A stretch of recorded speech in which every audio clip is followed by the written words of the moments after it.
Hi, good morning, dear friends.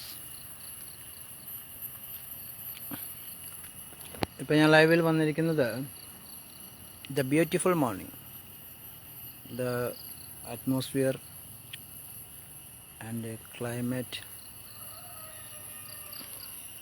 So beautiful. എന്നുവെച്ചാൽ നല്ലൊരു മഴ പെയ്ത ശേഷം നമ്മുടെ ഞാൻ താമസിക്കുന്ന എൻ്റെ വീട്ടിൻ്റെ പരിസരമാണ് ടോട്ടലി ഗ്രീനിഷ്. റബ്ബർ തോടിയും കാര്യങ്ങളും തൊട്ടടുത്ത് തോട്ടങ്ങളൊക്കെ ഉണ്ട്. പക്ഷെ ടോട്ടലി ആ മഴ പെയ്ത ശേഷം ചെടികൾക്കുള്ള ഒരു ഉണർവ്, അതിൻ്റെ സൂര്യൻ്റെ ആ ഒരു ഉദയ പ്രഭാതവേളയിൽ ആണെങ്കിൽ പറയാം, നല്ലൊരു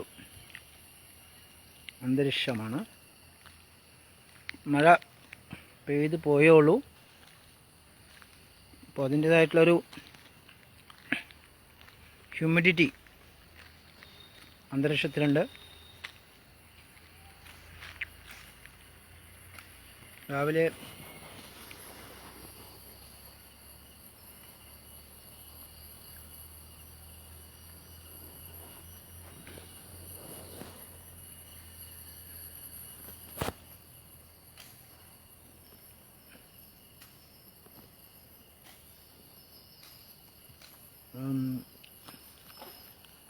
സൂര്യൻ്റെ വെളിച്ചം പതുക്കെ പതുക്കെ അന്തരീക്ഷത്തിൽ നിന്ന് ഭൂമിയിലോട്ട് വന്നുകൊണ്ടിരിക്കുന്നു, ഭൂമിയിലോട്ട് പതിഞ്ഞുകൊണ്ടിരിക്കുന്നു.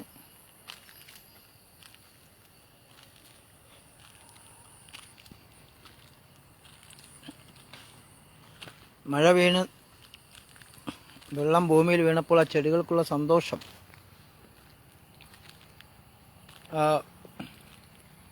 പ്രകൃതിയും മനുഷ്യനെ പോലെ തന്നെയാണ്. കാരണം വെച്ചാൽ മരങ്ങളായാലും പുല്ലായാലും ചെടികളായാലും എല്ലാം അവരും പ്രകൃതിയെ സ്നേഹിക്കുന്നുണ്ട്. അപ്പോൾ അതിൻ്റെ ഒരു രസകരമായിട്ടൊരു കാഴ്ചയാണ്. മഴ പെയ്തപ്പോൾ അവർ നല്ല സന്തോഷത്തോടു കൂടെ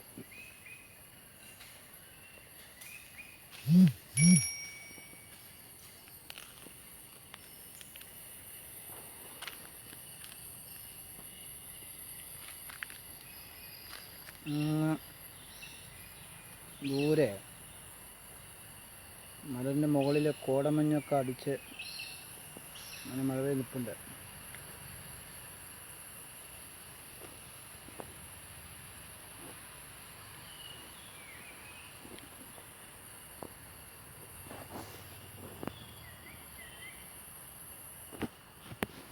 പ്രശാന്തമായിട്ടുള്ള വാതാവരണമാണ്. കുറേ ഫ്രണ്ട്സ് ഉണ്ടായിരുന്നു, അവരൊന്നും വന്നിട്ടില്ല. പക്ഷി ഫ്രണ്ടുകളാണ് അവർ സമയമാകുമ്പോൾ അവർ ജസ്റ്റ് വിസിറ്റ് ചെയ്ത് പോകേണ്ടതാണ്.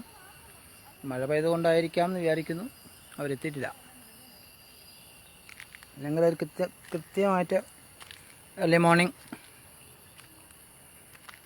അവർ വന്ന് കുറച്ച് ലൈറ്റ് അവിടുത്തെ ഭക്ഷണം കഴിച്ച് കുറച്ച് നേരം അവിടെ പ്രദേശം ഒന്ന് വിസിറ്റ് ചെയ്തിട്ട് അവർ പോകാറുള്ളൂ.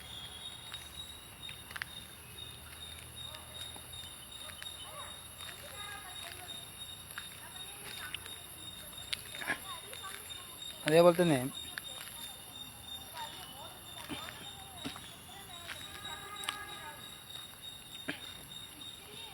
എൻ്റെ വീട്ടിൻ്റെ ഫ്രണ്ടിൽ കനാലുണ്ട്.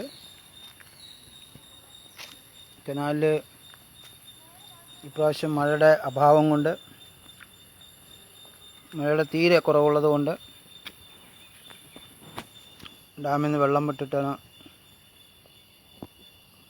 നെൽകൃഷിയൊക്കെ ഇപ്പോൾ അതിൻ്റേതായിട്ടുള്ള ഫസ്റ്റ് സെക്ഷൻ നടിയിലും മറ്റുള്ള കാര്യങ്ങളും നടത്തിക്കൊണ്ടിരിക്കുന്നത്. അല്ലെങ്കിൽ ഈ എല്ലാ വർഷവും ഈ സമയമാകുമ്പോഴേക്കും മഴയൊക്കെ പെയ്ത് വെള്ളം, അപ്പോൾ ആദ്യത്തെ വിളകളെല്ലാം എല്ലാ വർഷവും നല്ല രീതിയിൽ മഴ പെയ്തിട്ട് ആ മഴേൻ്റെ വെള്ളം കൊണ്ടാണ്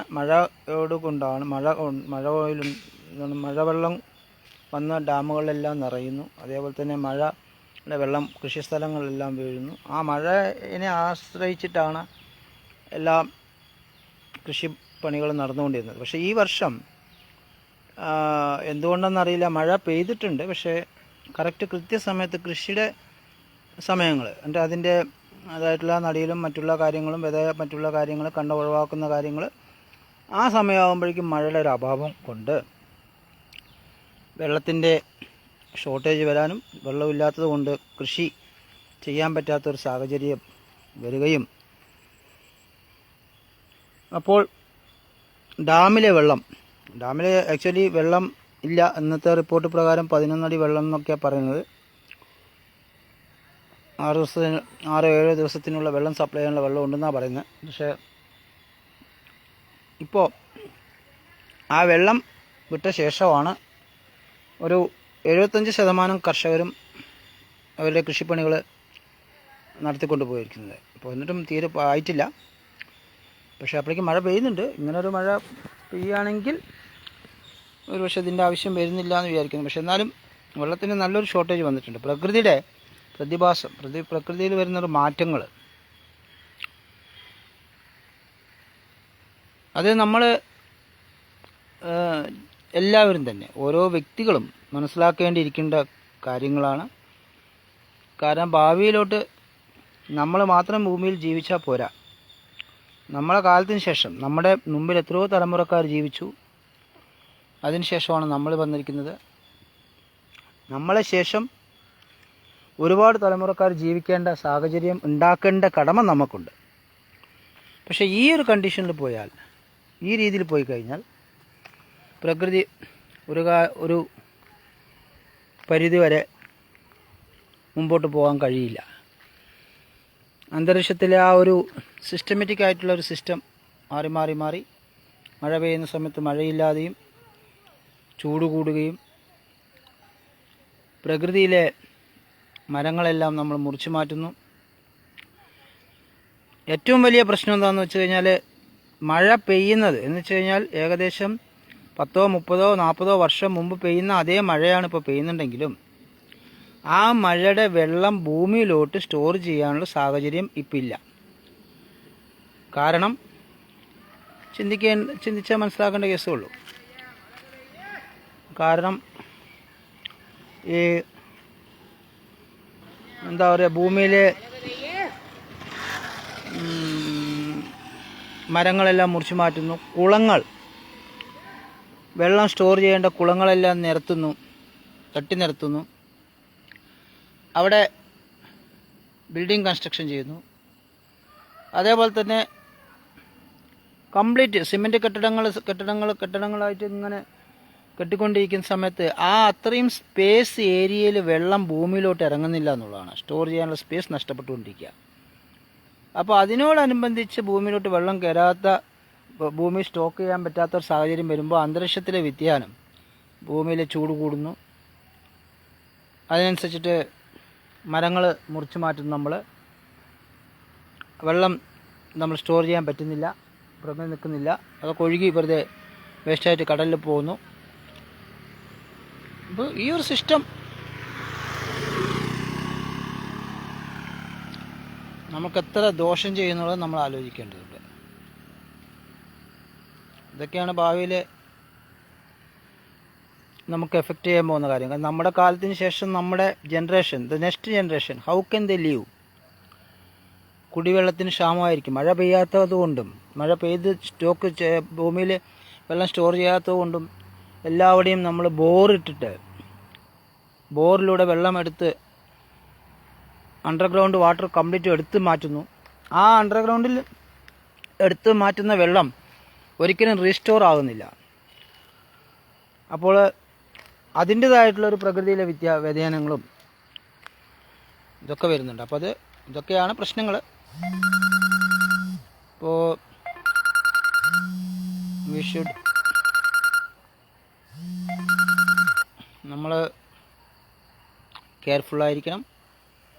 പ്രകൃതിയെ നമ്മൾ we must care our nature and we must care and control our atmosphere. Then കാരണം അതിൽ നമ്മളിപ്പോൾ കാണുന്ന ഏറ്റവും വലിയ പ്രശ്നങ്ങൾ എന്താണെന്ന് വെച്ച് കഴിഞ്ഞാൽ എന്നുമില്ലാത്ത വ്യാധികളൊക്കെ വന്നുകൊണ്ടിരിക്കുന്നു. കൊറോണ അത് പറഞ്ഞ പോലെ തന്നെ ഒരുപാട് കാര്യങ്ങൾ വന്നുകൊണ്ടിരിക്കുന്നു.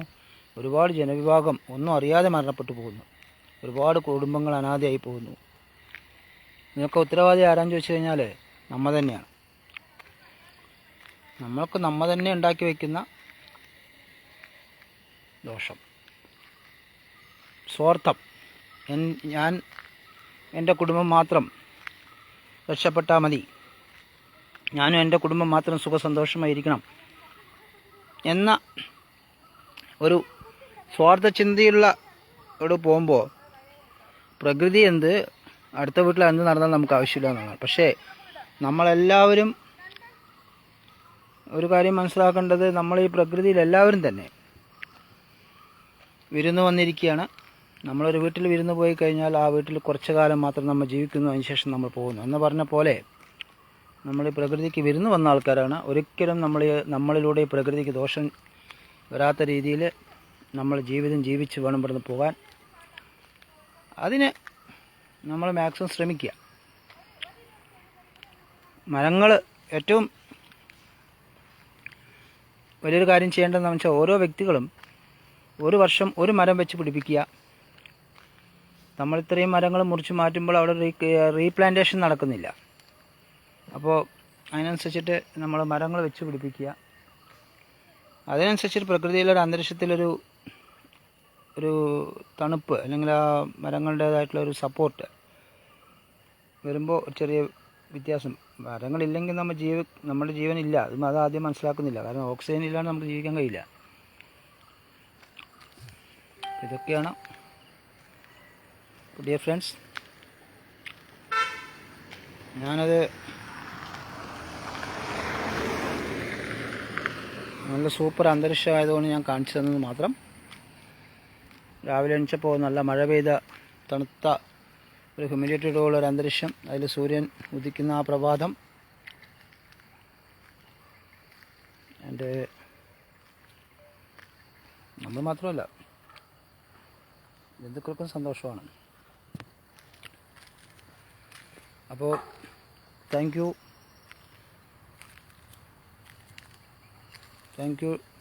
to all. Save our nature and save our life. And corona മറ്റുള്ള പ്രശ്നങ്ങൾ തുടങ്ങിക്കൊണ്ടിരിക്കുന്നു. അതിന് നമ്മൾ ശ്രദ്ധയോടെ മാസ്കും സാനിറ്റൈസറും ഉപയോഗിക്കുക. സാമൂഹ്യ അകലം പാലിച്ചുകൊണ്ട് പരമാവധി നമ്മളിരിക്കുക. Okay, thank you to all watching my video. Thank you.